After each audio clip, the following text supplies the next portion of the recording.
Hello everyone, welcome to this webinar. This is the third edition of Arise, organized by Nepal India Chamber of Industry and Commerce and coordinated by Uptrendy Media Private Limited. We'll be starting the webinar shortly, but before that, I would like to go through a few housekeeping rules. I would like to request everybody to please keep your mics off at all times and cameras on if possible. If you have any questions, please type them into the chat box. We'll be addressing them at the end of our webinar in the Q&A session. I would also like to remind everybody that this webinar is going to be recorded until the very end. Now that we've everybody here, let's start. I'm going to briefly introduce Mr. Kubir Chalisi, who is going to moderate the entire webinar today. A Kathmandu-based working journalist, Mr. Kubir Chalisi, with journalism experience of 2.5 decades in print and electronic media, is currently the editor at First Economic Daily, newspaper of Nepal, Karobar National Economic Daily. So let's begin without further ado. Tekji, over to you. Thank you. Can you hear? Yes, please. Okay, thank you. We welcome, my personal welcome to all of the participants and the speakers of this webinar, third edition of Arise series, foreign investment, current situation, and scope of improving bilateral contribution.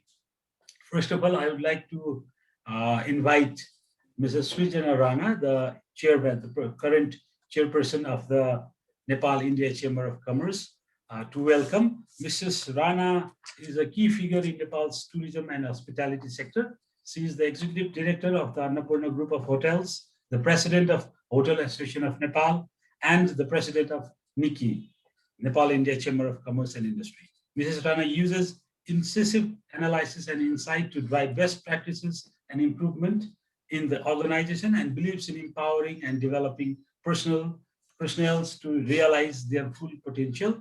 Mrs. Rana, I request you to welcome all the participants in this webinar. Thank you. Good afternoon, ladies and gentlemen.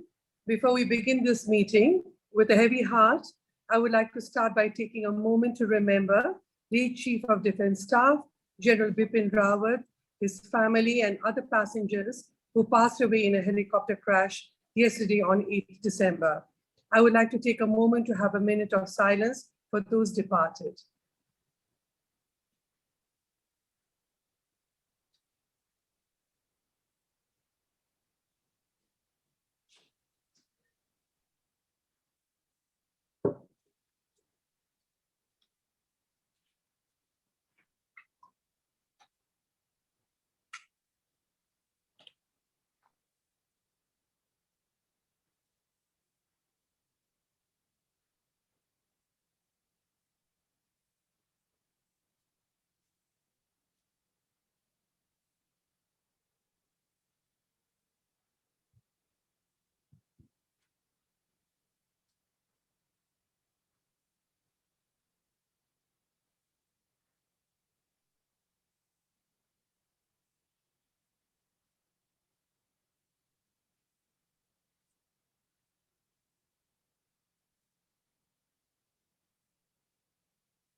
Thank you. Welcome to the third webinar in the Arise series that Nikki and Uptrendy have been working on. Today we discuss foreign investment, the current situation and scope for improving bilateral contribution. I'm pleased to be with you today and to welcome all of you to consider foreign investment in Nepal with a special focus on bilateral relations. International trade and investment is integral for a country's economy. It not only enhances connectivity and relations, but also help develop a country and provide employment and opportunities. Today, we have a wonderful group of panelists who are all experts in their field, along with our moderator, Mr. Chalisi. Today will definitely be a very enlightening session. Before we begin, I would like to touch upon the role on Nikki and highlighting the importance of our bilateral relations. Nikki aims to promote joint venture and facilitate discussion and interactions between Nepal and India. We have always acted as facilitator and provided support and helped connect relevant stakeholders and help bridge the gaps. Nikki's main goal is to facilitate, highlight, and enhance bilateral economic connectivity. We know that focusing on the region and cultivating bilateral relations with our neighbors is extremely important. When the world closed, countries began focusing on regional bubbles, and so did we. For example, over the last 2 years, with the pandemic, the world has had to deal with many issues.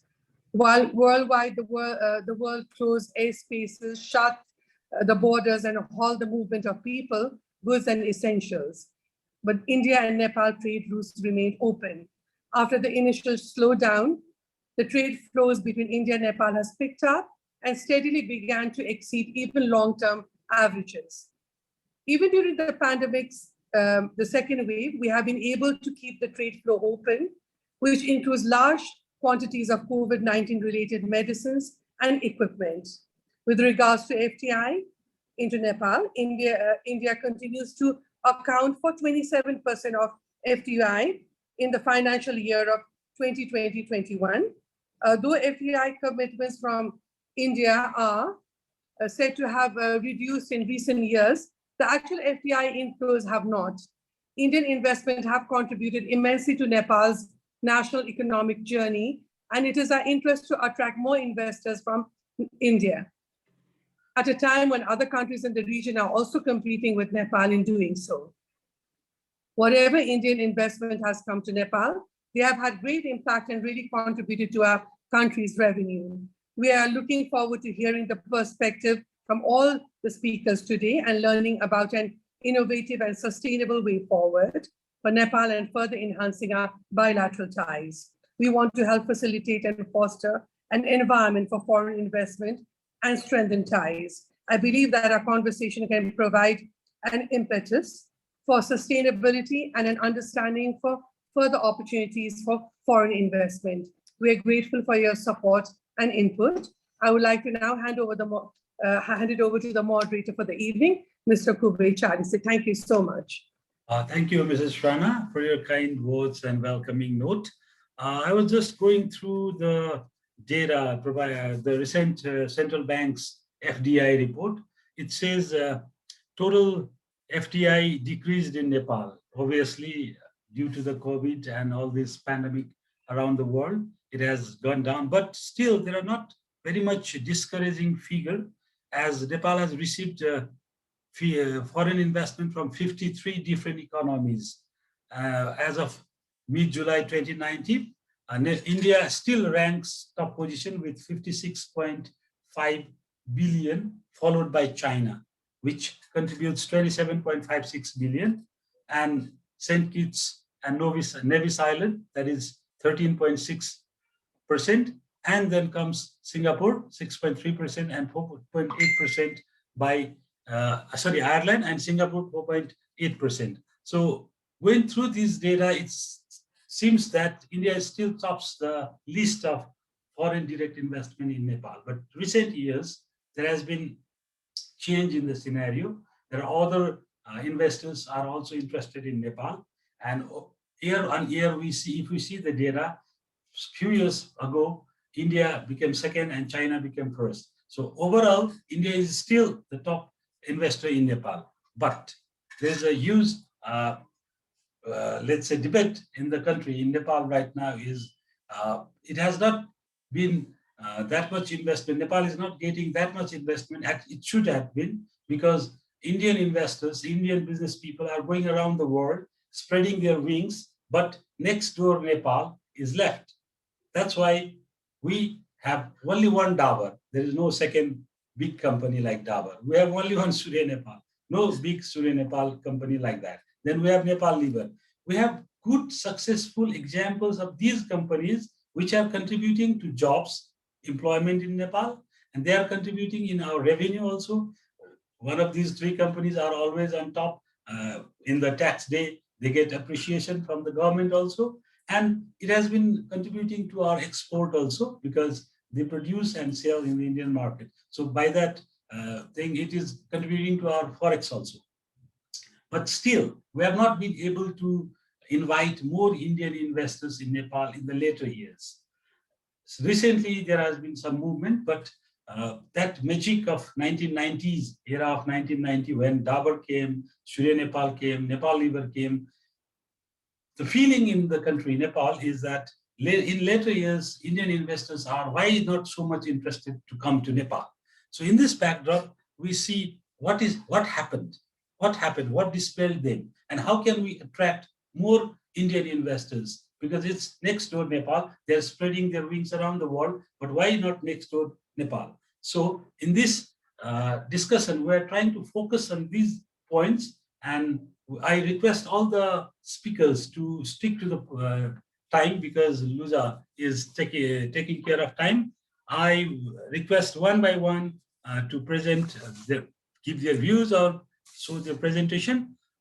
We have distinguished panel of speakers. I introduce and request them one by one to speak. First of all, I would like to ask Mr. Bimlal Paudel, Chairperson of Industry Committee, FNCCI and Nepal Chamber of Commerce. That is the oldest chamber of commerce in country.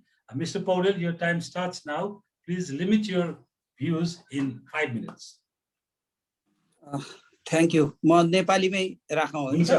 सरी, language तपाईलाई जुनमा comfortable हुन्छ त्यसमा बोल्न सक्नुहुन्छ. भाषाको कुनै उ छैन, नेपालीमा अथवा अङ्ग्रेजीमा हुन्छ. ल ठीक छ. यहाँ उपस्थित सम्पूर्णमा नमस्कार. नेपालमा वैदेशिक लगानीको अवस्था सम्बन्धमा हालसम्म नेपालमा अहिलेसम्म वैदेशिक लगानी परियोजनाहरूको कुल सङ्ख्या 5311 वटा मा चाहिँ लगानी भएको छ र यसमा 3 खर्ब 41 अर्ब 26 करोड रुपैयाँ वैदेशिक लगानी प्रतिबद्धता आएको छ र यस्तै लगानी बोर्डमा विभिन्न 14 वटा परियोजनाहरूमा 7 खर्ब 48 अर्ब रुपैयाँ लगानीको थप प्रतिबद्धता आएको जानकारी गराउन चाहन्छु. यति धेरै लगानीको प्रतिबद्धता आएको छ, तर राष्ट्र ब्याङ्कमा आएको लगानीको रकम भने जम्मा 84 अर्ब मात्रै अहिलेसम्म देखिन्छ. नेपाल, चीन, भारत, बेलायत र अमेरिका, दक्षिण Korea, Dubai, Singapore, Mauritius, Canada, Japan धेरै लगानी गर्ने मुलुकको सूचीमा छन्.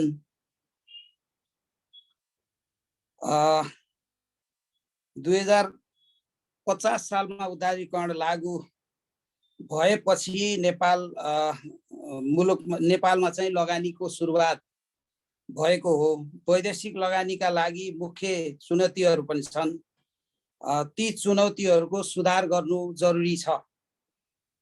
ब्याङ्किङ, बिमा लगायतको क्षेत्रमा थुप्रै नीतिगत समस्याहरू छन् र विदेशी लगानीको न्यूनतम सीमालाई क्षेत्रगत रूपमा पुनरावलोकन गर्नुपर्ने जरुरी पनि छ.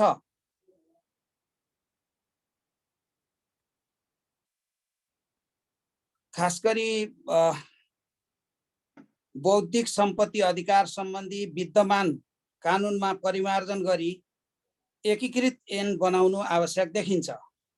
त्यस्तै विदेशी लगानी भएका कम्पनीहरूमा आर्जित मुनाफा मार्फत नेपालमा स्वदेशी कम्पनीहरूलाई लगानी गर्ने सम्बन्धमा ठोस नीतिको आवश्यक गर्नुपर्ने जरुरी छ. त्यस्तै संरचनागत सुधारहरू पनि गर्नुपर्ने जरुरी छ. एकल बिन्दु सेवा केन्द्रबाट प्रभावित बनाएर लगानी प्रवर्धन गर्न सम्बन्धित सबै निकायहरू समन्वय हुनु आवश्यक छ.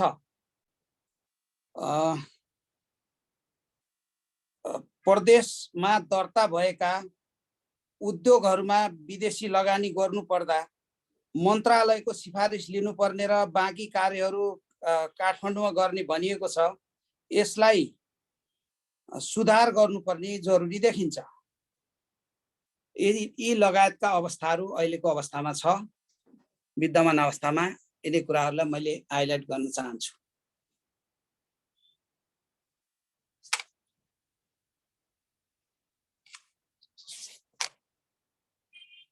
सरको अनम्युट भयो, सुनिएको छैन, म्युट भयो, अनम्युट गर्नु। धन्यवाद पौडेलजी यहाँको विचारको लागि। यहाँले 3-4वटा प्रश्नहरू उठाउनु भएको छ।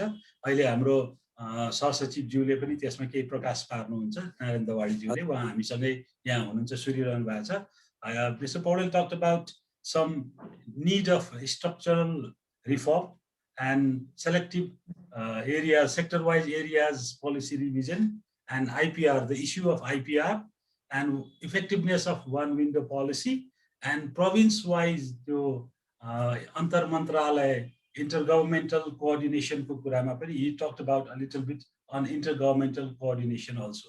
So I would like to invite Mr. Harkirat Singh Bedi, head of Dabur Nepal. Dabur Nepal, I already talked about Dabur Nepal. Dabur Nepal is one of the pioneering industry in Nepal that has really started the industrialization process, helped the industrialization process of Nepal and helped in Nepal's export and as well as creating employment.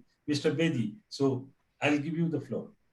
Yeah, so good evening to the Nikki fraternity, my co-panelists, Mr. Chalise and all others who have joined in on this call. I would like to thank the organizers for giving me an opportunity to speak and share my thoughts. If I have to sum up Dabur's experience with foreign investment in Nepal in a single word, I would say that the word would be rewarding. It has been a rewarding experience for us having invested in Nepal. There's no two doubts about it. We commenced our operations in 1992 and started with a turnover of a mere 53 lakhs. And we ended the last Nepalese fiscal year with a turnover of around 1140 odd crores, despite COVID. If COVID was not there, we would have probably done much better. And along the way, we built up a sizable export business, a strong domestic business, and a robust agroforestry business. Here, I would like to share that initially we had come into Nepal to develop our export business. But Nepal has a lot of opportunities, and from there on, we built up a domestic business and our agroforestry business. So I would just, like to share a little about these businesses so that you can get an idea of how far we have come and what else is possible in Nepal, that Nepal is a land of opportunities. A lot of companies haven't seen, and a lot of companies have seen it and risen to the occasion. I'll just tell you our core business of exports. Our exports to India last year were the tune of 700 crores. And we are a source of bringing in scarce INR into the country. We have been recognized as one of the largest taxpayers in the export category. And fruit juices, you will all know, is amongst the top 10 commodities exported out of Nepal. So nearly 60% of our global requirements of fruit juice is catered from our Birganj plant. So it's a matter of great pride to us that much of the loved real juice consumed all over the world is produced in Nepal. So I think it's something all of us are very proud of. Apart from that, if you see our domestic business, we saw opportunities in Nepal when we entered in 1992. There were small baby steps for the domestic business, but we've been able to build a considerably strong domestic business in Nepal. And our brands now touch the lives of millions of Nepalese consumers every day. I mean, you would have heard of most of them. Real, Hajmola, Chyawanprash, Dabur Honey, Dabur Red Paste, to name a few.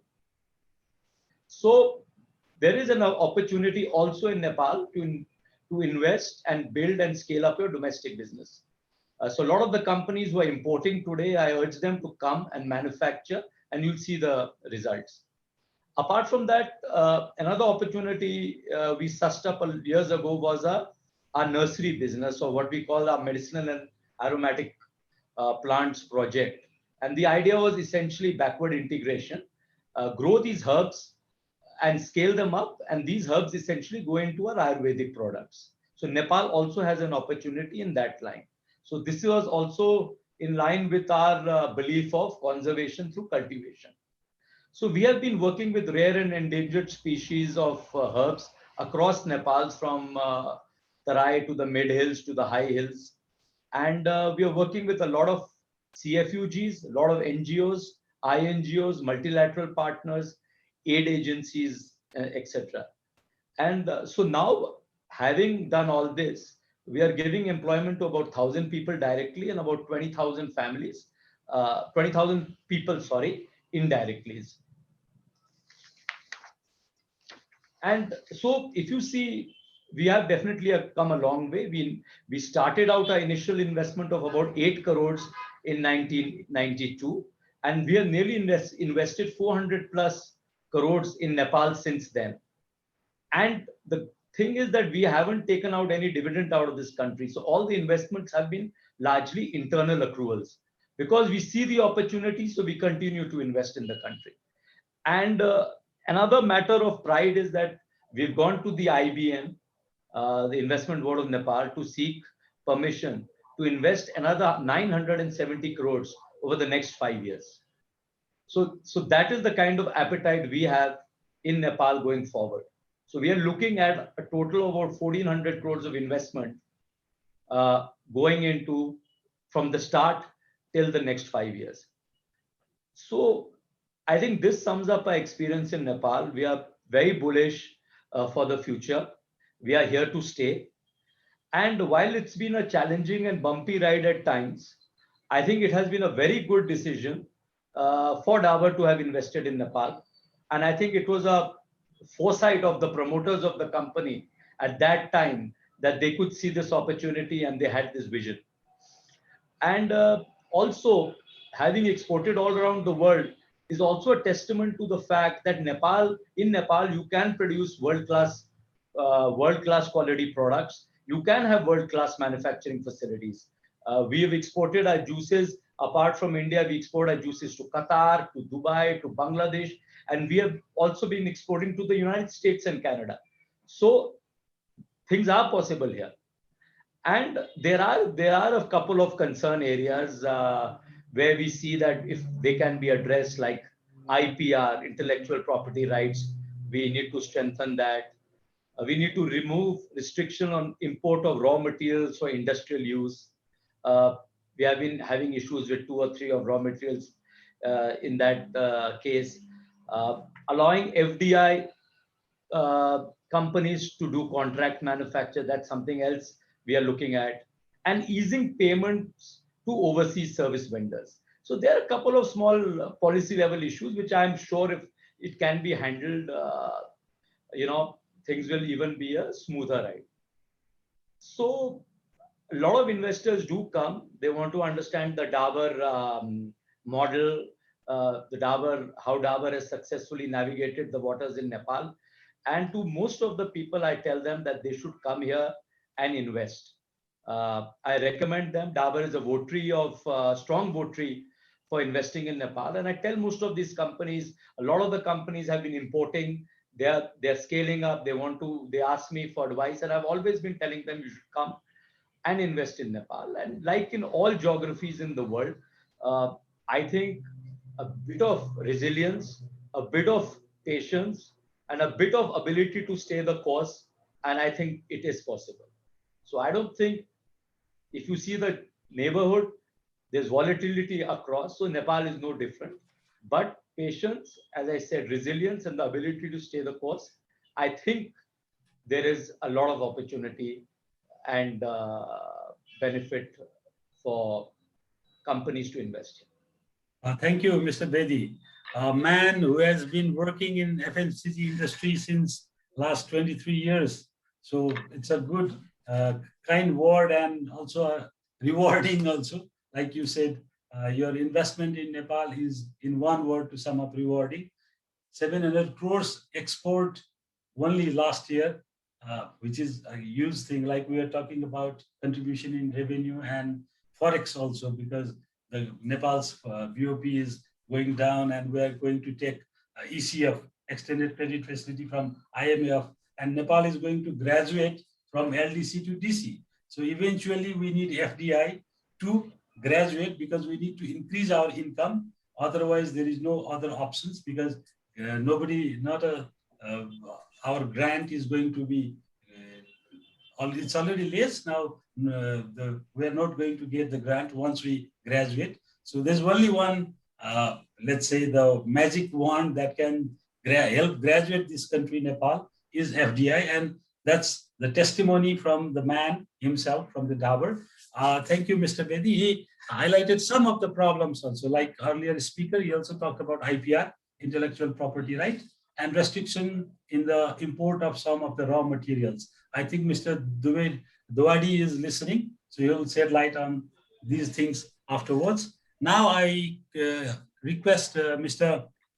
Chandra Tandon to share his slides. He is the MD of Managing Director of City Express Group. Please, Mr. Tandon. Thank you, Kuber sir. Thank you everyone for providing this opportunity. Especially thanks to Nikki and chairman of the Nikki and other dignitaries. Thank you very much for providing this opportunity. This is the good topics for the country of Nepal because Nepal needs lots of foreign direct investment to develop our nations. So I have some points over here. I'll try to figure out. I'll try to finish it within your time limitations. The current industry status with there is some slides over here. And I'm representing from the CNI. So in the CNI, I'm the co-chair of the FDI committee. That's why I'm representing from the CNI. So I'm can you go to the next page, please? So within this quarter, I have mentioned here, total registered industries here in Nepal with the domestic and international, there are the 87 companies. Out of them, total commitment for the investment is the proposed is the rupees 122 billion, and it's the total employment supposed to be the 8,134. Out of them, foreign direct investment that is also proposed is the 24 billion. That is the first quarter report that was published from the Department of Industry. And there are the rights, guarantees, and securities of the FDI. Can you go to the next page, please?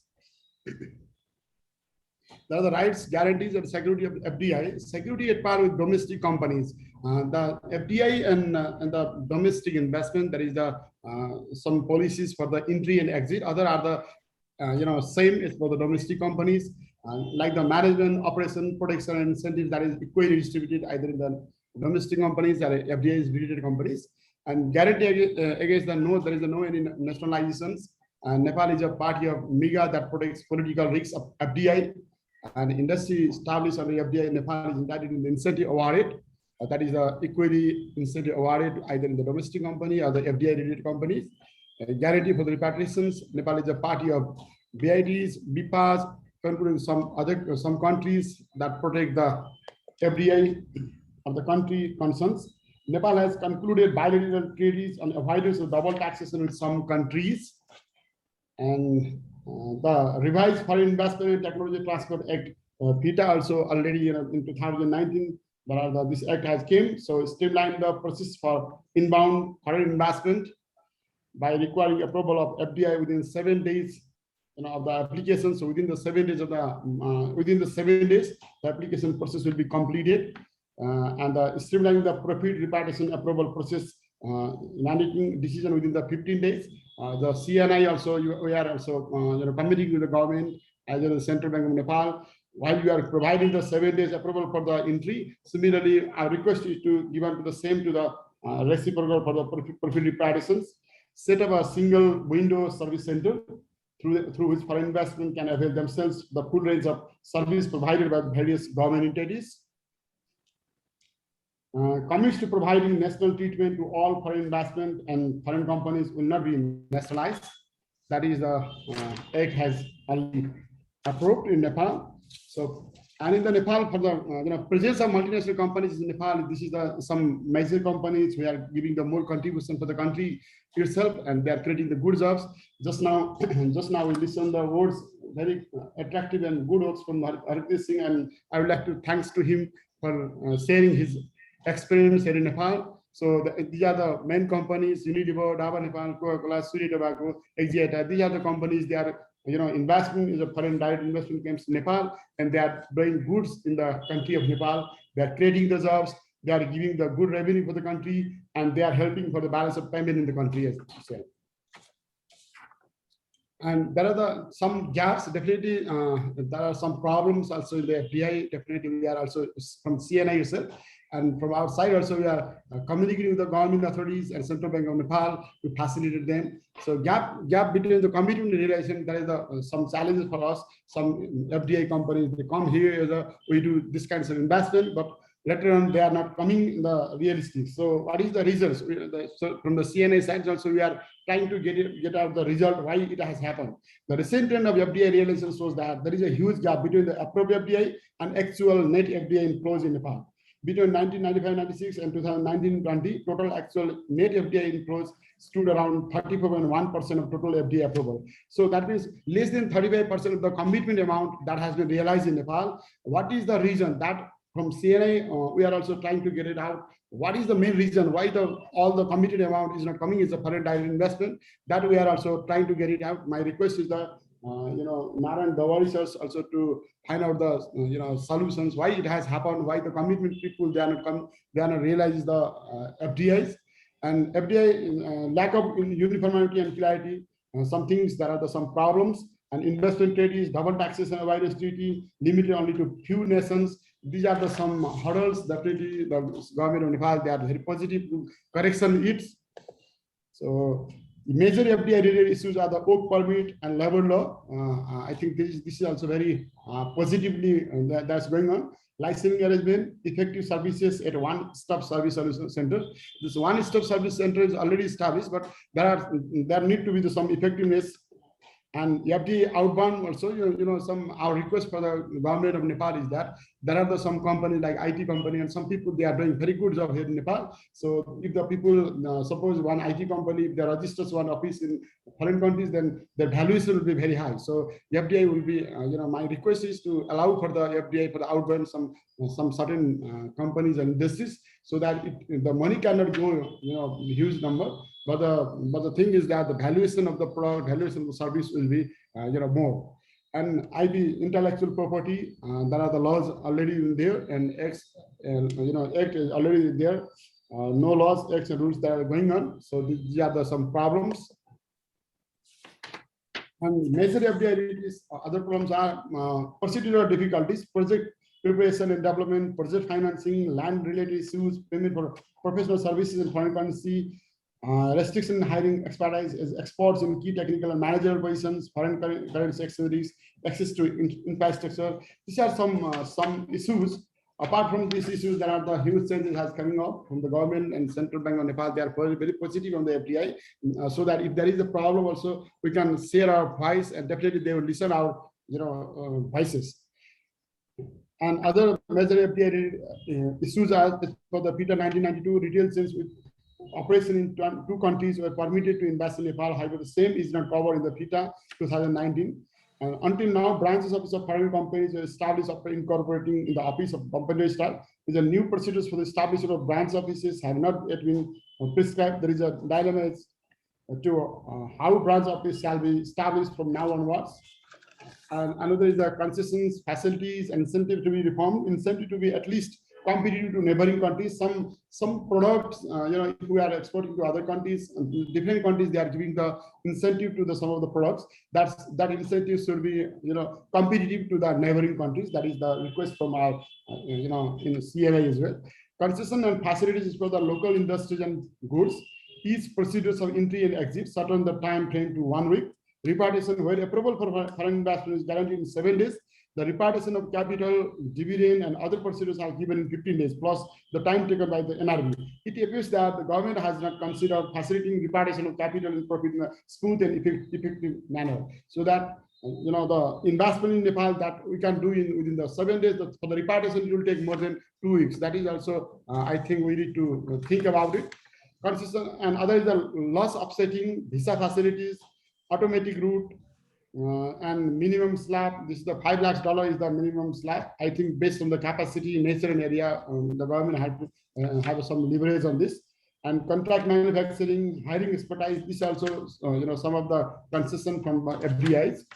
And the scope of the bilateral contribution, that is the B2B meetings, sectoral cooperations, coordinations, investment, economic diplomacy through embassies and mission, implementation of various agreements and treaties such as VIPA, double taxation avoidance agreement, agreement to control unauthorized trade between Nepal and India, Nepal-India Trade Treaty 1996 and subsequent renewals in 2002 and 2009. These are the major highlights, and I have some questions that has raised. What role have Indian investment played in Nepal's development? Definitely, the Indian investment, they give lots of opportunity here in Nepal for the creating the job opportunities, as well as some other revenue also.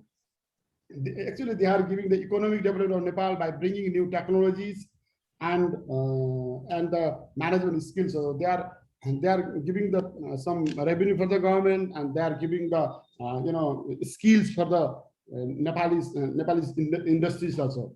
And from Indian industrialists, we are learning the lots of things about how to industrialize and how to pay the company, how to do the competitive business. That kinds of things we are getting from the FDIs. Thank you, Mr. Tandon. Your time is off. Sorry to interrupt you. Okay. Thank you for your presentation. You also highlighted contract manufacturing thing that Mr. Bedi also talked about, and procedural hassles, of course, and IPR. These were some of the points that you highlighted, and there are other things also we'll discuss further. Now, next, I would like to ask Mr. Nidan Shrestha, Investment Manager at True North Associates, to share his views. Mr. Shrestha is involved in investment activities through this True North Associates, a private equity and venture capital firm in Nepal. So please, Mr. Shrestha. Hi, thank you, everyone. It's an honor and a privilege to be speaking amongst a very esteemed panelists here. Just to reintroduce myself, my name is Nidan Shrestha. I'm the investment manager at True North Associates. True North Associates, TNA, is a private equity and venture capital firm in Nepal. Our investments are usually locally mobilized fund as of now. We are an investment firm, which is usually we make our investments which are size agnostic and sector agnostic as well. But we do have an affinity towards new age technology enabled businesses. As of now, we operate as a permanent capital vehicle with a very patient capital investment approach. So in terms of FDI, I mean, we've heard a lot about the numbers, the policies, the hindrances from a lot. I think what I would like to share on this platform is a unique perspective in terms of how foreign investments are being routed through a different mechanism now compared to the traditional routes, or are looking at more new age kind of businesses. Most of our FDI experience for True North has come from our portfolio companies. So if I have to say, how are we mobilizing foreign investments? So private equity and venture capital firms, primarily, I take the liberty to speak for the industry as well. We navigate FDIs or foreign investments through our fund model. So we actually pull in investment from foreign firms, DFIs, high net worth individuals to invest in companies in Nepal or sectors in Nepal, one with an intention to have an impact, as well as to have a strong commercial orientation around it. This pooling of funds, in our experience, has enabled us to bring about a customized flavor. At the same time, provide a rather institutional, well-governed and transparent outlook in terms of foreign investments. So in terms of our experience, again, foreign investments have found roadways to new age business that will not have access to would not have access to finance from a very traditional or a historic lens per se. I mean, you'd usually have foreign investments to date coming into sectors such as energy, infrastructure, and so forth. But here we are, private equity and venture capital firms who are managing funds, routing funds from foreign lands to be invested in very new age businesses. I recall Kuberji telling us, where is the next Dabur, where is the next Unilever in Nepal? I think my question now would be for new age businesses, why aren't the Amazons coming in? Why aren't the Flipkarts here? Why aren't we talking to Uber? So, I mean, that is a new fuel, digital age fueled economy that we're talking about. And I think PE VCs have the kind of strength, the leverage, the network, and a customized flavor to bring those sort of investments to a country like ours. So that is where we are as of now. So we have been investing in, let's say, sectors such as e-commerce, and we've been validating how these companies have actually been providing financial returns for its investors, and also showing the international community of PE VCs that these kind of investments work. So even if you look at India, China, or any other developed countries, you're looking a lot of foreign investments being fueled primarily through an institutional arrangement, private equity, venture capital again, right? So why not Nepal? I think that would be a question we want to ask ourselves. So why can't we actually funnel foreign investments through vehicles like private equity and venture capital? We could have investments in e-commerce, fintech, health tech, educational technology, alternative energy, right? Why are we still sticking to the basic industries that we actually try to attract investments to? So those are a few things that we have been doing in the industry overall. I mean, like I said, I mean, foreign investments routed through a PEVC route has been proven and has had some kind of validity in terms of not just bringing in monetary value into the country. It has also been enabled to provide some kind of, it has been able to increase management bandwidth for companies that we make investments in.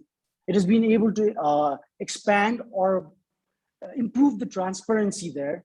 It has been able to place governance standards to companies which would otherwise not have had those kind of exposures to. These kind of non-monetary benefits that PEVC using foreign investments can actually bring to a country like ours would enable businesses to scale not only in Nepal, but be able to be moved outside Nepal as well. So if you, I mean, at least for me, when I look at investments, foreign investments in Nepal, I've always seen that we've taken a very traditional perspective towards it. Like Nepal, even investments that are made in Nepal, they're usually very focused on a supply chain perspective. That is culturally what we do. We are traders by nature. So we've understood or we've perfected the way how we move goods from one place to another. But I think now investments that are supposed to flow into Nepal, we'd like to see them actually bring about a value chain kind of an innovation where we can actually enhance value. And we believe technology, energy, these are sectors that are really ready and ready for disruption through technology. Lastly, I mean, I do understand that there are a lot of foreign investments that are coming into the country. I mean, I would take a very irrational exuberance to or optimism towards the policies, being that if you look at the last 5 years, we've seen that there are a lot of complaints in terms of how investments are being perceived in Nepal, the process, the intergovernment bodies, non-coordinations. So those are issues, but the way we look at it is it has been improving significantly over the years as well. I mean, last 5 years when foreign investments used to come into Nepal, the time taken for investments would take over 15 to 16 months. Now there are cases registered where foreign investments are brought into Nepal within a period of 2 to 3 months as well. So, I mean, overall, there are problems, but nonetheless, I think thank you, Mr. forward is Shrestha. So time is off. Since we are talking about Indian investment and its importance and its contribution to the Nepal's development, we'll come to you again on these issues. So I'll ask Mr. Manoj Paudel, co-chair of International Investment Committee from FNCCI. We have Nepal Chamber of Commerce, CNI. Now we have FNCCI, the largest umbrella body of private sector. Mr. Paudel, please stick to your time. Thank you. Thank you. Sure. Hope you can hear me and also see my screen. So namaste and warm greetings to organizers, representatives from the Nepal India Chamber of Commerce, esteemed panelists, speakers and moderator, and all our viewers and listeners today. So I'm Manoj Paudel, representing FNCCI. I'm also the founder of Investment Infra, an investment company, and co-founder of Adhyanta Fund Management Limited, a private equity and venture capital firm. So on behalf of FNCCI, the International Investment Promotion Committee, is Chairperson Mr. Anand Bagaria. I'd first like to express my deepest gratitude for inviting us to be part of this important discussion today. So why FDI in Nepal? So I start with the quote from 15th plan, which guides our national planning process, where it says where the focus is on learning knowledge, technology, managerial skills, and efficiency, as well as risk-bearing capacity of the private sector, partnerships with local investors, and also learning from success stories from national and international level. So when we talk about FDI, I think these are some of the focus areas that the national plan or national development thinking process has in mind. For Nepal, as we trace our path from an LDC to a developing country, I think FDI is crucial to finance the investment and finance gap, while we also learn new technology, while there's more technology transfer, and while we try and catch up with our neighboring countries and other middle income and developing countries. So just to go on a short journey of Nepal's FDI story so far. So what we can see from data is that there has been upward trend in the number of FDI projects over the years, but then the actual inflow, FDI inflow hasn't really been stable. And as mentioned earlier, the FDI, the realization has been very less, even less than half of what has been committed. A second lesson that we can learn from Nepal's FDI story is that heavy focus on certain sectors. And I think, as our previous speaker Nidanji also mentioned, there's a need to move beyond these traditional sectors which have traditionally been coming to Nepal. And I think where we can tap in and how we can make it possible is by leveraging key relations that Nepal already has in terms of bilateral relations. So here, as you can see, the FDI stock data, it clearly shows that India is, the largest contributor to the FDI stock, even more than other countries. So it shows that it hints at where the possibility is.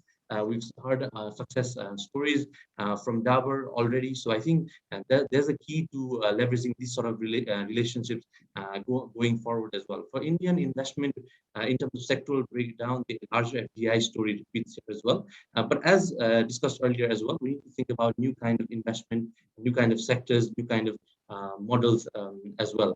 As again mentioned earlier in the earlier presentation, if I like to emphasize on how we can leverage private equity and venture capital. India has been a prime example of how global talent, how they've been able to leverage global talent, capital to actually make its economy more innovative and move forward and move towards a quick growth trajectory.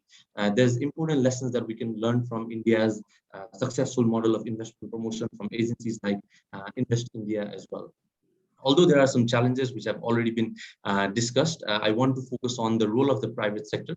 FNCCI, the National Economic Transformation 2030, which is our vision paper, it highlights, it shows a commitment from the private sector in working together with government and other stakeholders, and the same commitment is reflected from our chairperson as well and from our committee as well. So this is the International Promotion Committee. I especially want to take this opportunity to thank Mr. Sunil Kesi and Saibal Ghosh as well, who are part of Nepal India Chamber, but who advise us and mentor us in our committee as well.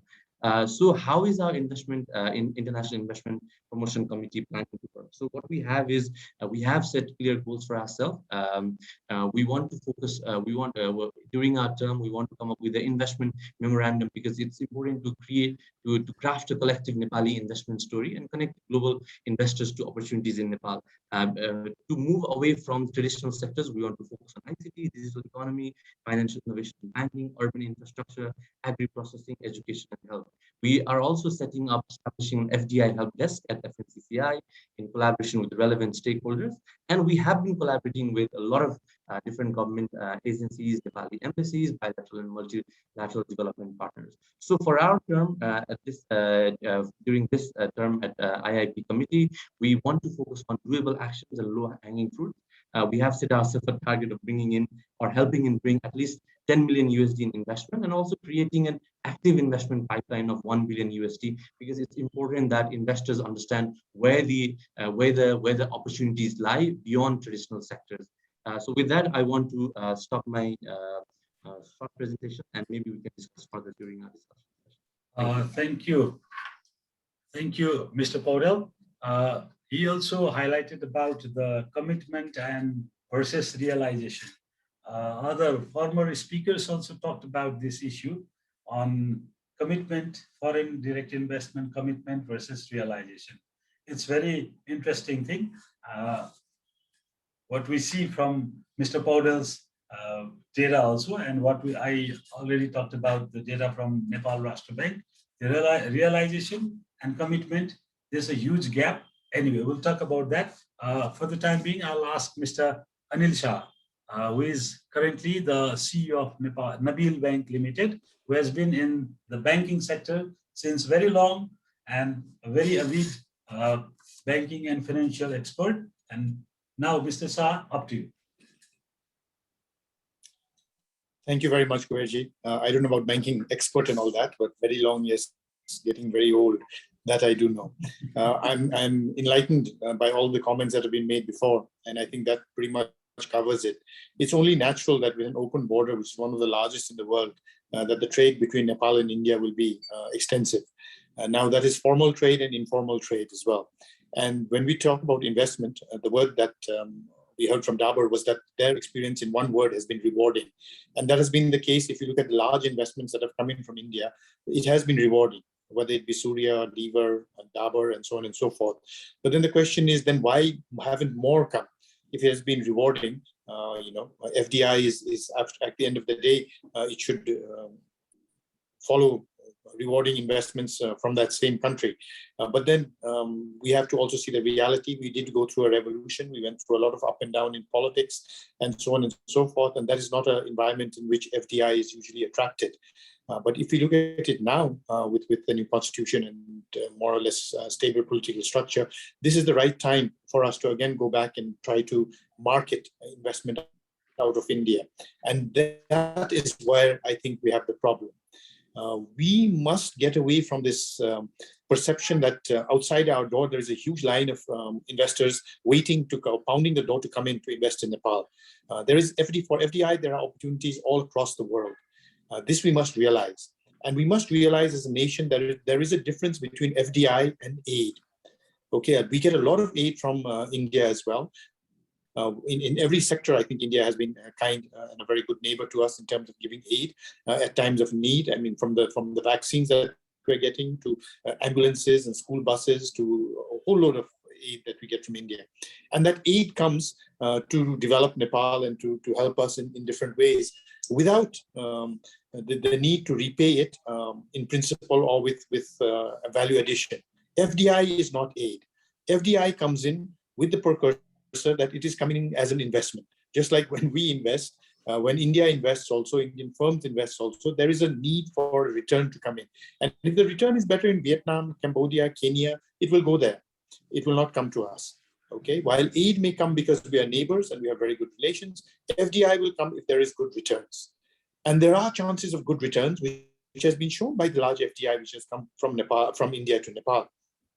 But at that same point of time, when they look at the return, they also look at the risk that is involved and the process that has to be followed. We in Nabil Bank were very fortunate to be part of the Arun 3 process that is going through. And we all learned a lot. I think we all learned a lot, including the nation. Our current governor was the head of the investment board at that time. And the proactiveness that was shown by him and the investment board and the government of Nepal, without that, Arun 3 would not have been a possibility. But now that Arun 3 has come, and we have one of the largest hydro projects coming in with Indian investment in Nepal, it shows that Nepal is now ready for big investment. And that is very critical because a lot of people from India and around the world, if you look at Srijanaji is the eloquently gave our opening address from the tourism industry. From around the world, the top 10 countries that people want to visit, Nepal is on that list to visit, to make holidays, to have a wonderful time in. But if you look at the countries that people want to invest in, Nepal is nowhere. So while, yes, a lot of people from India do want to come to visit, to see our mountains, to go to Pashupatinath and so on and so forth, when you talk of investment, Nepal is not on their radar. We have to first get on the radar as a wonderful investment opportunity. And what better way than to showcase the 3 large investments that we have in Arun 3, which is also online and on time and going through really well. We need to be able to showcase, to show that we are ready to have investments from India. But for that, while NICI and FNCCI and CNI and Bankers Association and all of us may try, we need a cohesive approach in which the government has a large role to play. If the government and the private sector all work together, India, just like for holidaymakers, Nepal is is a good destination. For investments also out of India, Nepal would be a good destination as well. But at this point of time, for us to sit here and just think that there is a line of investors from India waiting here, that is a fallacy. It's not the truth. We have to really work hard to get investments from India to come to Nepal. And to do that, if we have a coordinated approach with the government, with the institutions like FNCCI, CNI, Chamber, bankers, and so on and so forth, and we actually have the policies in place. I would like everyone to deep dive to see if an Indian company wants to invest in Nepal, whether it be for traditional investments or for new type of investments that were talked about, what do they have to go through? What are the loops they have to go through? While, in a 5-star hotel, in a PowerPoint presentation, it's wonderful to welcome them in. But when somebody actually wants to come in, how welcoming are we? So I think we need to do a little bit of work, homework, Griha Karya ourselves. And I, as a banker, I really look forward to seeing a lot of Indian investment. There's a lot of interest that comes in with Arun Tree coming in. There's a lot of interest for large investments. So I look forward to that happening in the near future. Thank you. Thank you, Mr. Shah. You have given us a new perspective that only asking the investors to come to Nepal is not enough. We need to prepare ourselves also, because we are the host country and we need to create an environment that the investors come here instead of going elsewhere and invest here.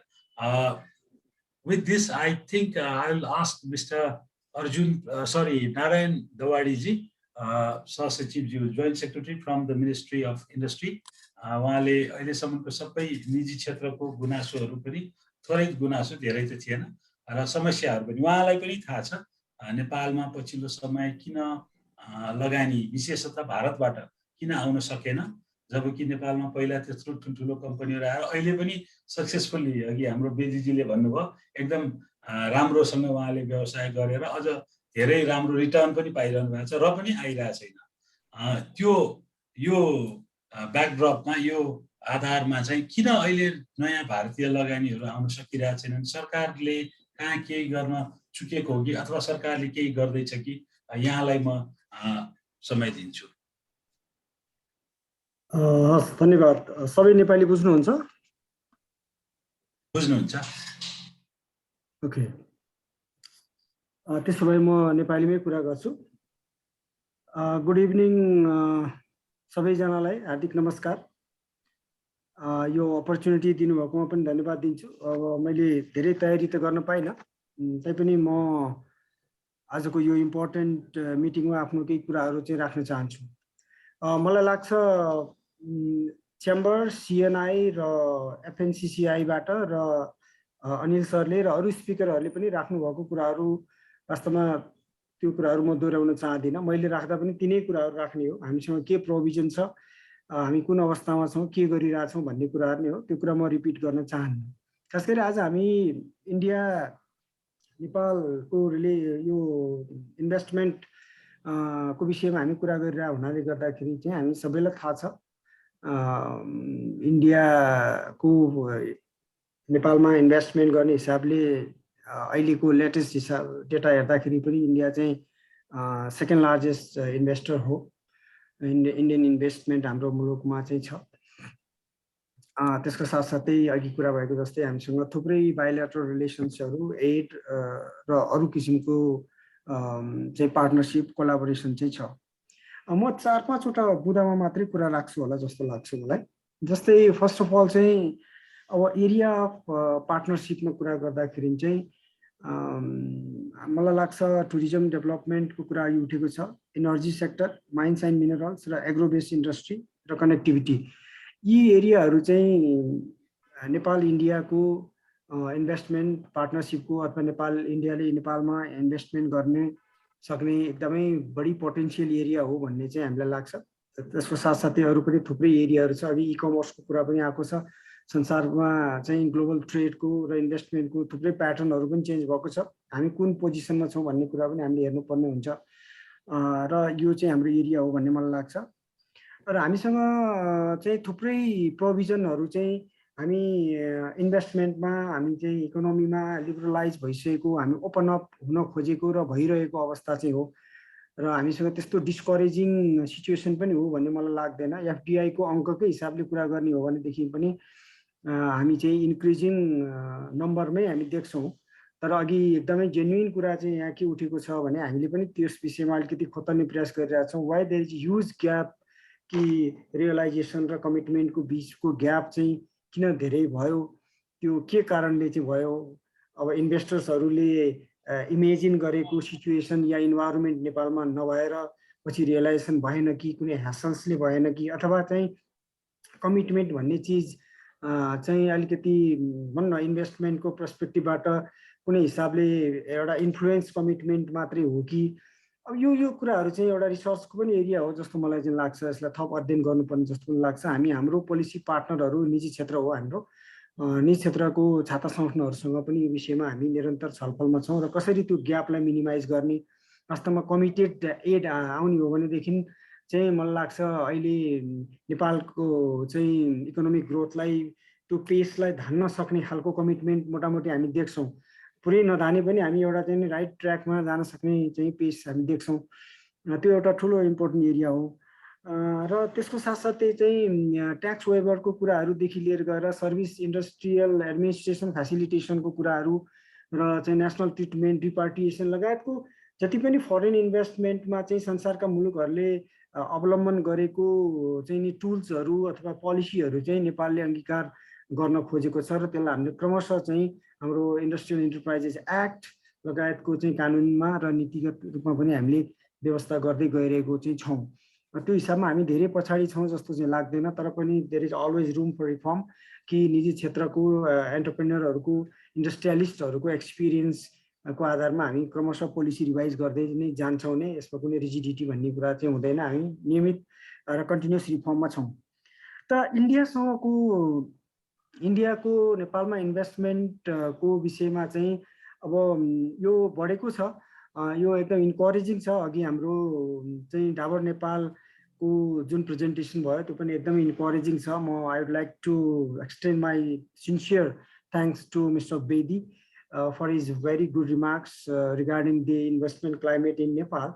Even though there are some problems, as you mentioned, and we can sort it out in future while having a discussion with the particular industries and private sectors.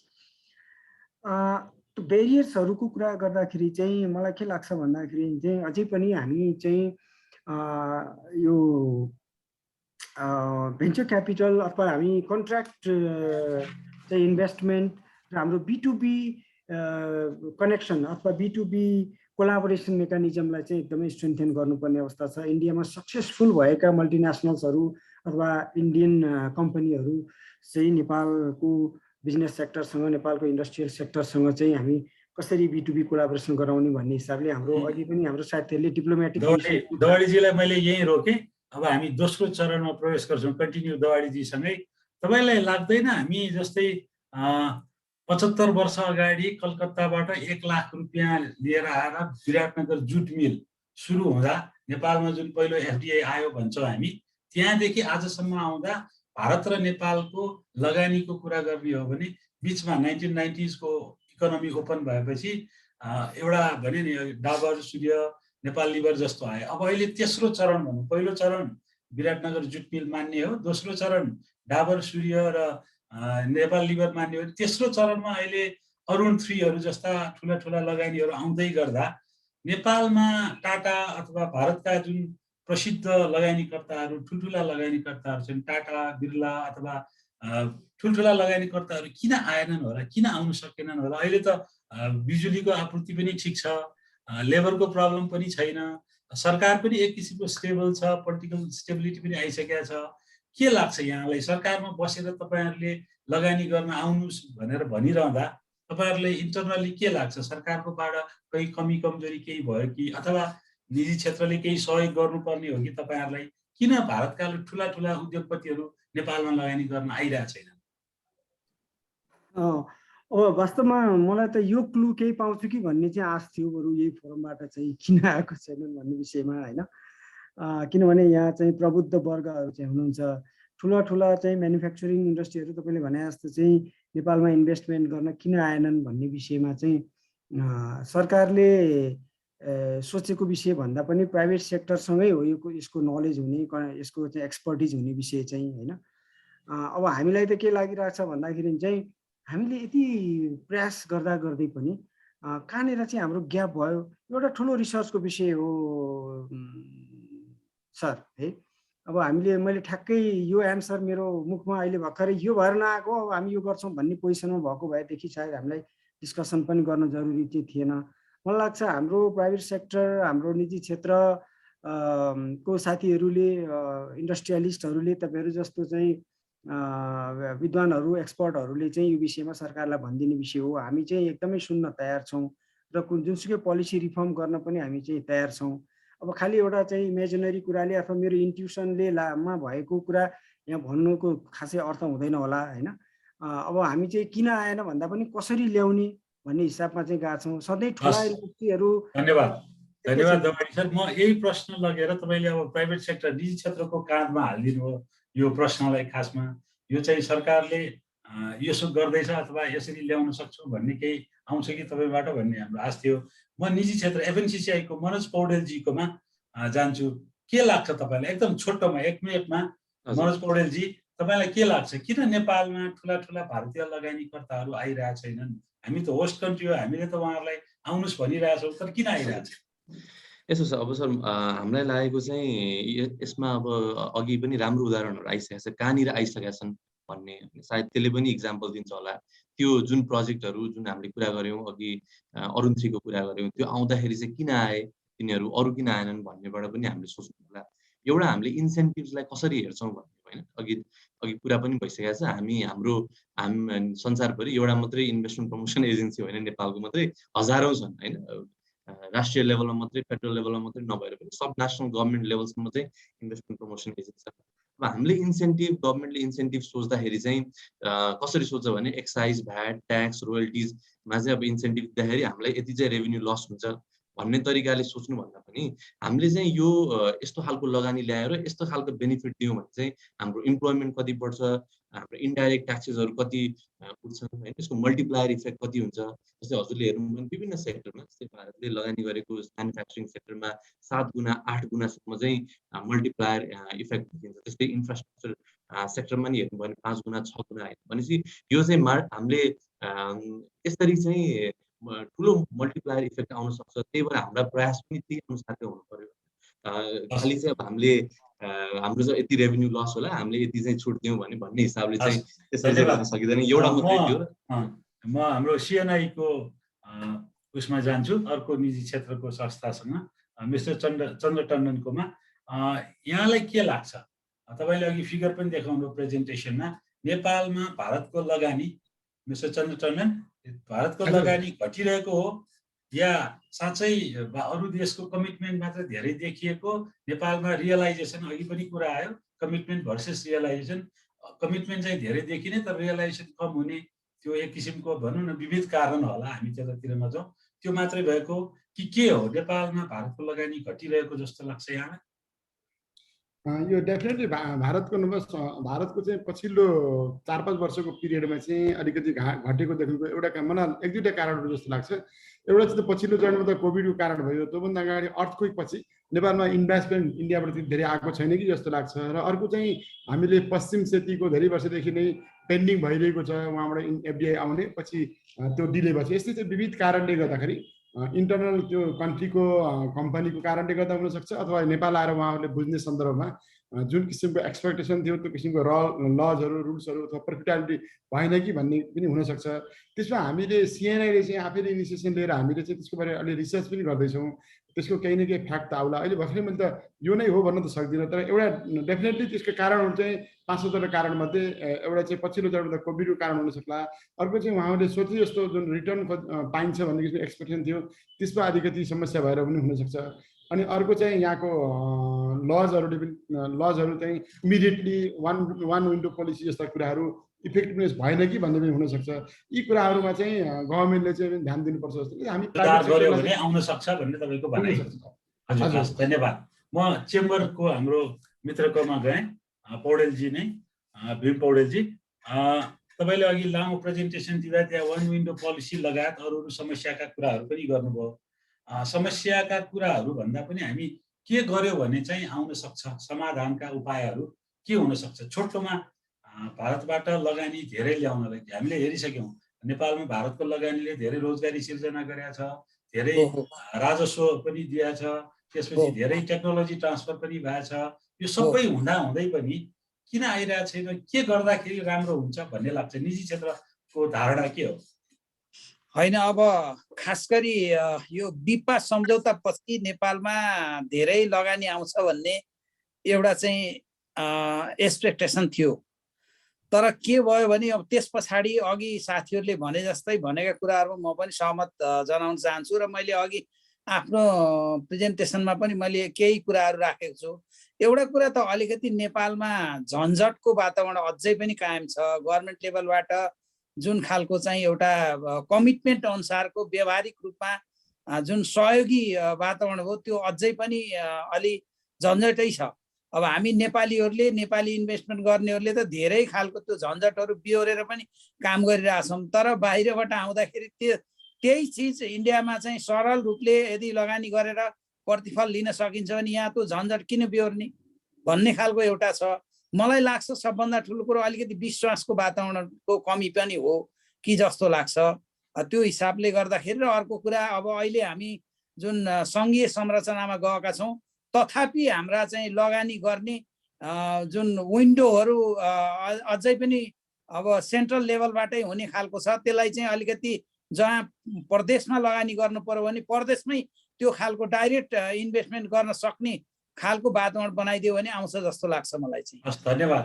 I just go to quickly to Nidanji, Nidan Shresthaji, तपाईँलाई के लाग्छ? तपाईँले नयाँ किसिमका इन्भेस्टमेन्टहरू आउनु पर्यो भन्नुभयो, very good. World is changing, नयाँ किसिमका त्यो ब्रिक एन्ड मोर्टार अथवा तपाईँको चिम्नीवाला इन्डस्ट्री म्यानुफ्याक्चरिङ हुनुपर्छ भन्ने कन्सेप्ट बिस्तारै फेड आउट हुँदै चाहिँ विश्वबाट नै।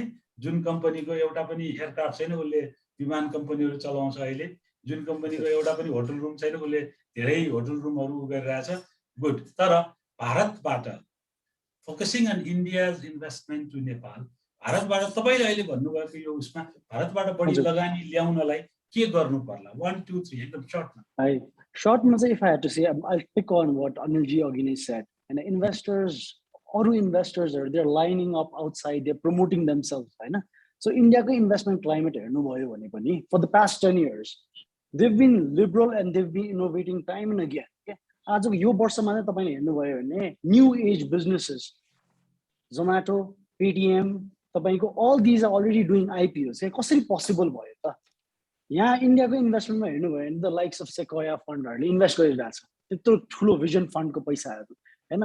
सो India has actually created a climate where they can welcome foreign investments, होइन? हामीले त त्यो सिक्नु पर्ने हो, होइन? अरू अब हिन्ड्रेन्सेसको कुरा गर्यो, च्यालेन्जेसको कुरा गर्यो, आई थिङ्क दोज आर कस्तो भने ट्रान्जिसनल हो कि तिनीहरू चाहिँ एज वी गो हेड बिस्तारै इम्प्रुभ हुँदै जान्छ।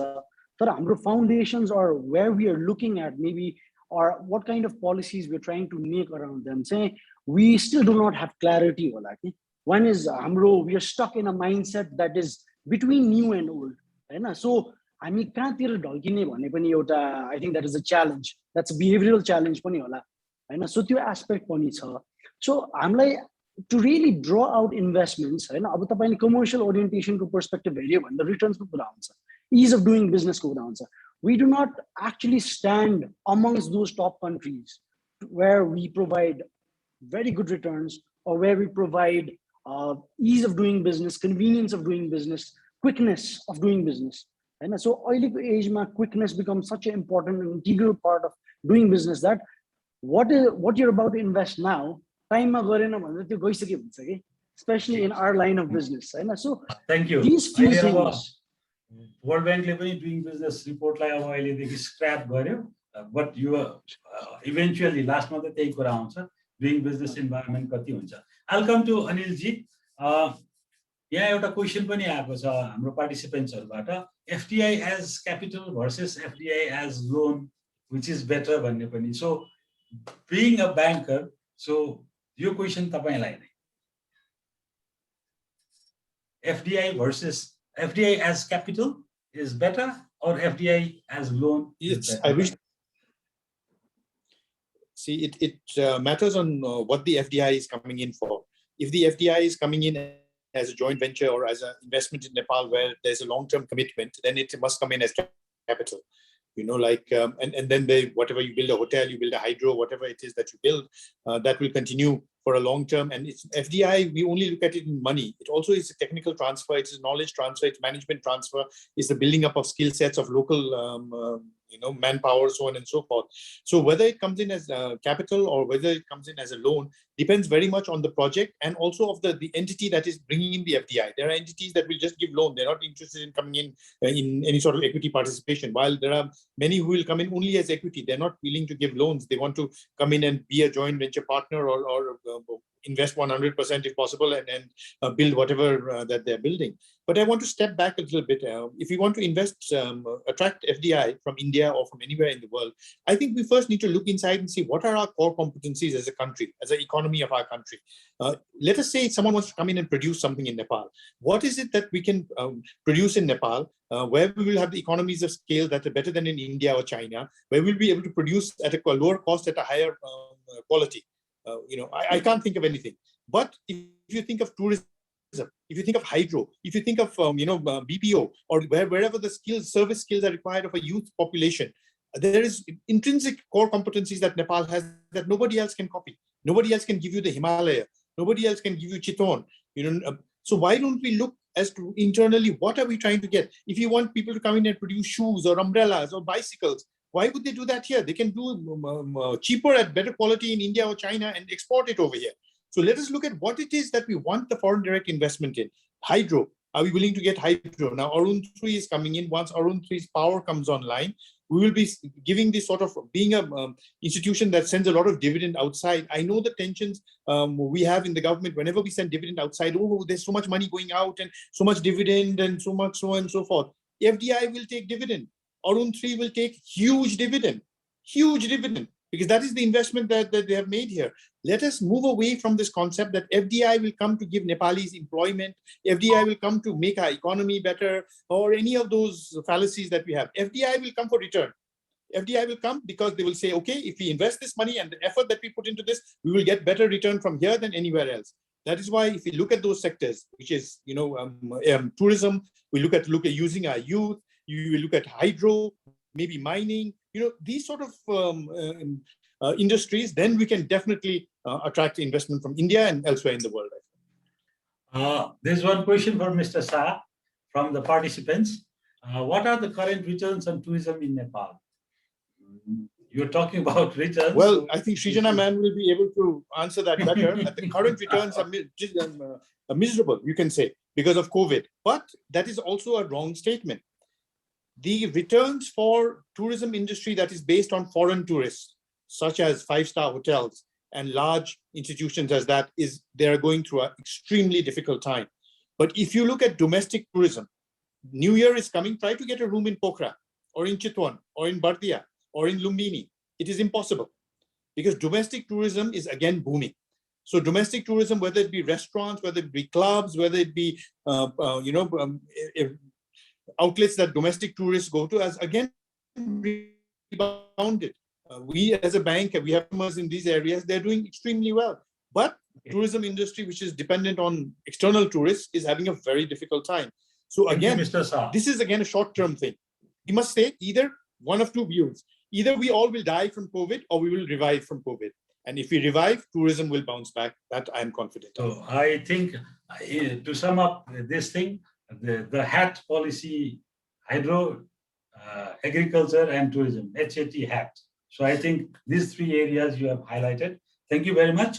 I think I've covered almost all the questions from the participants also and our questions also. So that match our views and the investor participants' view also. So I think I would like to ask Mr. Abhishek Upadhyay, who is the first secretary looking after commerce, water resources, power sector, and connectivity projects at the Embassy of India in Kathmandu. Prior to being posted in Nepal in January 2021, eventually when he came, COVID also came, so he couldn't go outside and see the things. I think he will explore Nepal more. He served at Indian embassy in Paris, where he was heading the political department, and he was in New Delhi.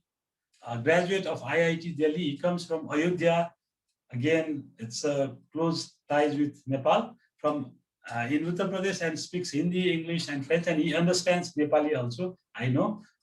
Mr. Upadhyay, from the place where you sit and listen all these things, what do you think the Indian investments or Indian investors will be coming more in the coming days? Thank you, Kuberji, and good evening to all the participants. Namaste.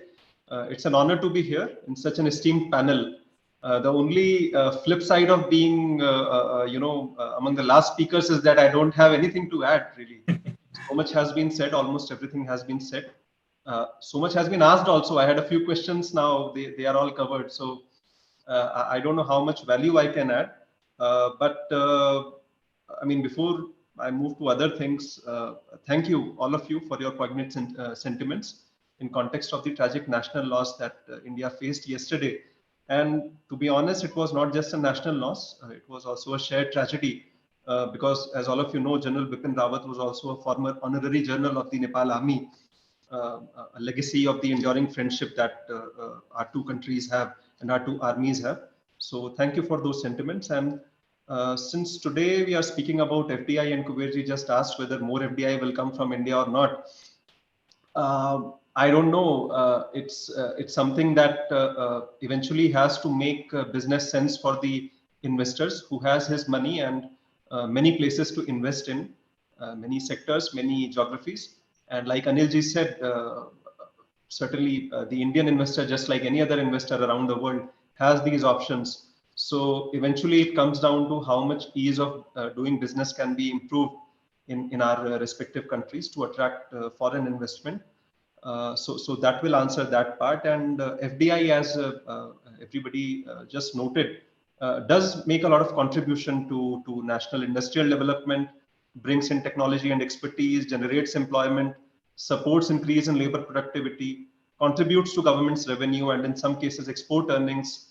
I mention export earnings because with the India-Nepal Trade Treaty, anything that is produced in Nepal can be exported to India duty-free. So that's already a good incentive for anyone to set up shop in Nepal, actually make in Nepal for exporting to India. It's a huge market and totally duty-free, and also rest of the world. And lastly, FDI has a stabilizing impact on balance of payments, which by bringing in, of course, the capital and also increasing exports. I'm mentioning all of these things because it's a matter of great pride that all of us take in saying that Indian companies which came here in the 90s and thereafter, even now, they have actually contributed to each of these things. And Dabur here is a live example of that. It has gone from place to place, and like Mr. Bedi was saying, that it hasn't repatriated dividends back to India. They have kept reinvesting, and we all take great pride in that. It's correct to say, like Mrs. Rana said, that therefore Indian investments have indeed contributed a lot to Nepal's national economic journey. Now the question is, how much can we increase that? How much can we ensure the continuity of these FDI inflows? So, like it was mentioned by Mr. Podel, I think about 35% of total FDI stock in Nepal is from India, and it's actually increasing. So we do see a lot of news sometimes saying that FDI commitments from India have declined, but we must always distinguish, I think, between FDI commitments, FDI approvals, and eventual FDI inflows.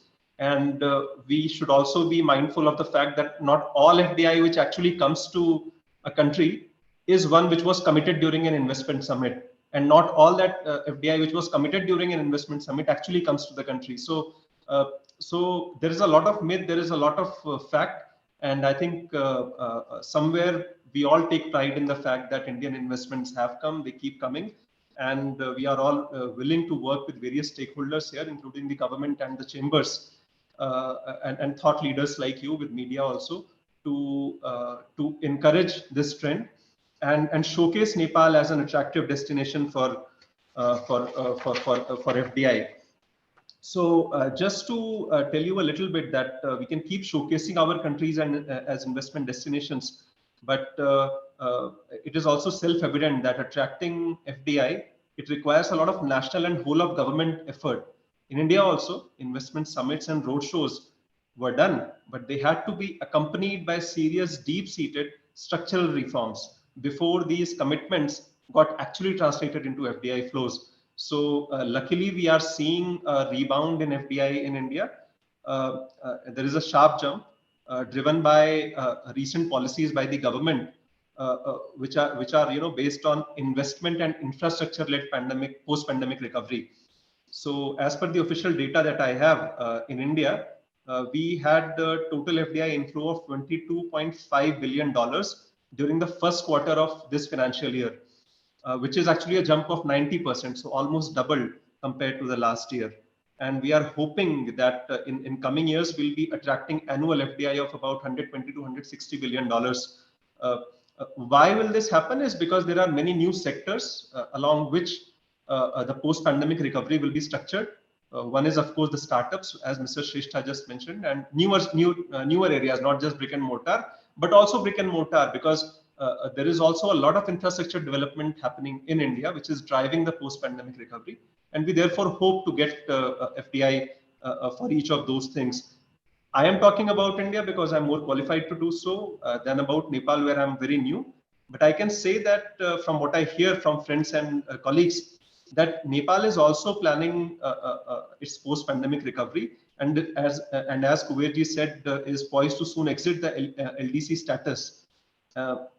Many also can witness with their own eyes that Nepal is also undergoing an infrastructural awakening, if I may put it that way.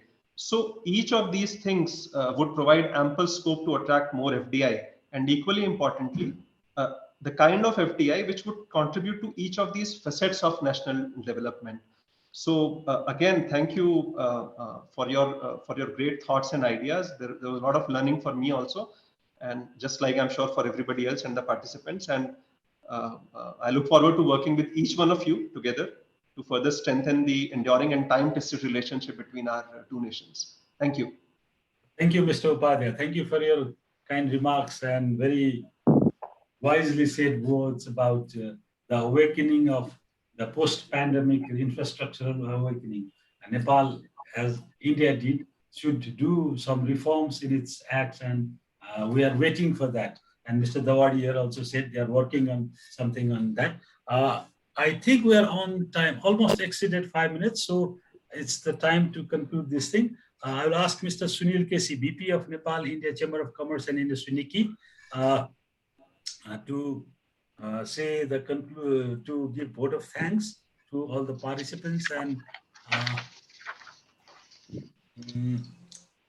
I think Mr. Kesi is not here. I think. In fact, Mr. Okay. Kesi is okay. I Mr. understood. Kesi is not there, so I ask yeah. Our we all say with love, General Secretary of yeah. NIKI.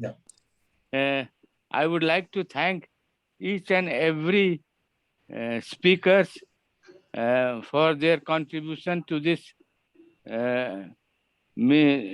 meeting, and especially the remarks made by our Mr. Dawadi from the ministry, and Mr. The first secretary, Mr. Upadhyay. In fact, I am very much grateful to them, as well as the participants who participated in this. So each of them, I would like to thank very much. Because of constraint of time, I will have to leave it here. And thank you all for joining, and the participant who has already joined here in this so I thank each and every of you. Thank you. Thank you, R.B. Roniar, sir, General Secretary of NIKI. We lovingly say him R.B. Dai. So thank you for being participants, all the participants and distinguished speakers to take part in this webinar, third webinar of the series of Arise. I hope, like Mr. Upadhyay, Mr. Shah, and Mr. Tandon, Madam Rana, everybody said, the days coming days we'll see more Indian investment. Like I already said, the first phase was Viratnagar Jute Mill, which was started with the Indian investment of rupees 1 lakh. And then second phase was we saw Dabur, Surya Nepal, and Nepal Liver. And we are witnessing the third phase, I think, that is Arun 3, like Mr. Shah said. And this will continue with, like Mr. Nidan Shrestha said, the other areas, the newer areas. I think the coming days, with growing Indian investment, the Nepal's economic journey will have more contribution from our friend, neighbor, India, and that will create more employment in Nepal, that will help create more jobs in Nepal, and that will help contribute more forex and more revenue to the government of Nepal. I think with this positive note, let's hope for the better future. Thank you, everyone. Thank you. Thank you so much. Thank you. Thank you, Kuberji. Thank you. Thank you. Thank you, Kuberji. Thank you, team. Thank you. Thank you very much. Thank you, everyone. Thank you, everyone.